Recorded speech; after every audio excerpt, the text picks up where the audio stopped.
Hi, welcome to Monday Mindfulness and Motivation. Um, Motivation to be mindful, let's call it that. So, we're going to talk about sleep and teenagers. And adolescents really are different than adults in their sleep needs. And there's kind of two things that they face as a challenge is their brains are developing and it changes, it affects their circadian rhythm. And this is involved with the hormones that develop in puberty. There's also the factor that teenagers are have an early start time that kind of messes up with their circadian biological rhythm. Okay, so if you've heard people say, "Why is my teenager so frustrating and irritable and crabby?" Well, it's often that they are sleep deprived. And in our society, it does have to do with school times and really lack of understanding of their needs. So when you think about a young child and how that uh, they may want to play and stay up later with their siblings or interact with their parents or do whatever is going on, but if they're allowed to stay up, they just crash. They are out and they're carried off to bed and they wake up perky in the morning. Well, teenagers really are not in that category. Things are going on in their body that changes that drastically. So during uh, puberty, the timing, we talked about that suprachiasmatic nucleus that sends a message to the pineal gland to release melatonin. Well, that there's a shift in that progressively forward going, a change that is really pretty much very significant. So their circadian rhythm changes in that teenagers tend to want to go to sleep much later than they did in their childhood, around 11 o'clock at night, even midnight, and then waking up later. So you can see how that would really conflict with the school time. So we're going to talk a little bit about that shift that happens during those teenage years. And then, of course, as they age into adulthood, that becomes more of the typical circadian rhythm that we talked about in some other of my sessions. So the majority of our teens are really running around sleep deprived. And I really appreciated an interview with Dr. Craig Kanapari. He's at Yale Medical School, and he mentioned that the biological and hormonal changes start around age 11 to 13. And that, like I mentioned, that perky kid jumping around really isn't there anymore when those hormonal changes kick in. And then you see that biological shift where they want to go to bed later and wake up later, and they aren't really forcing themselves to stay up later just to be rebellious or irritate their parents. This is just their tendency. If they're forced to go to bed earlier, they may just be laying in bed with insomnia, not really able to force that sleep to come. So there is a real disconnect with uh, when children need to be in bed and when they should be getting up when they're adolescent years. So the greatest threat to teenagers, according to Dr. Kanapari, is that high school start time, that early start time. There are some states, California and then New York as well, who are taking initiatives for later school start times, and hopefully other states will follow. But it is something that I think we should all be aware of, to have compassion with our teenagers and understand their biological rhythms.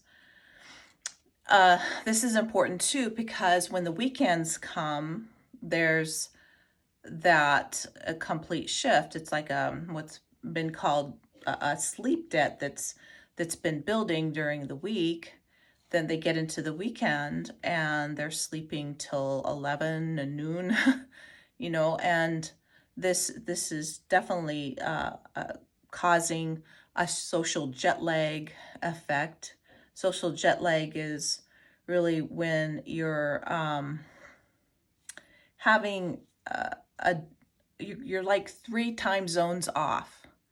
It's out of sync, and they're needing to recover from that right away on Sunday night so that they can get up Monday morning and be alert by 8 o'clock for school. Well, that's just not realistic, and it's not happening.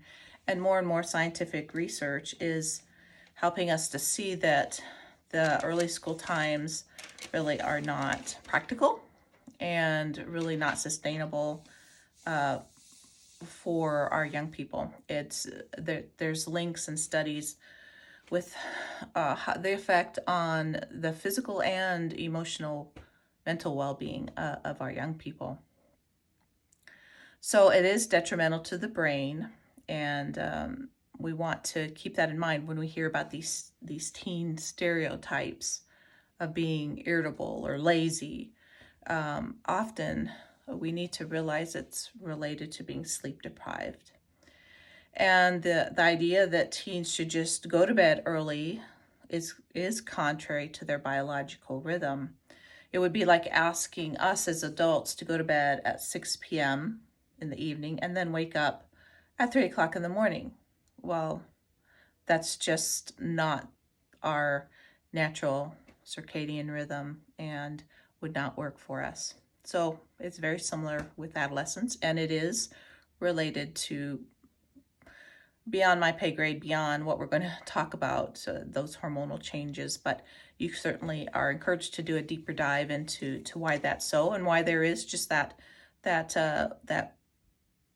small window of time in their lives that teenagers are needing to have a different sleep schedule.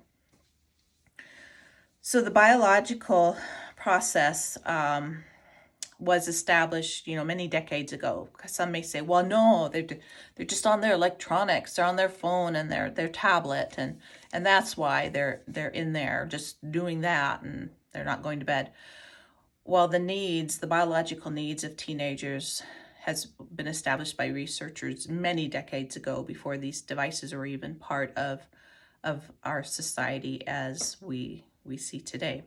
So there is a lot to be said about setting rules as far as screen time and when that should be shut off.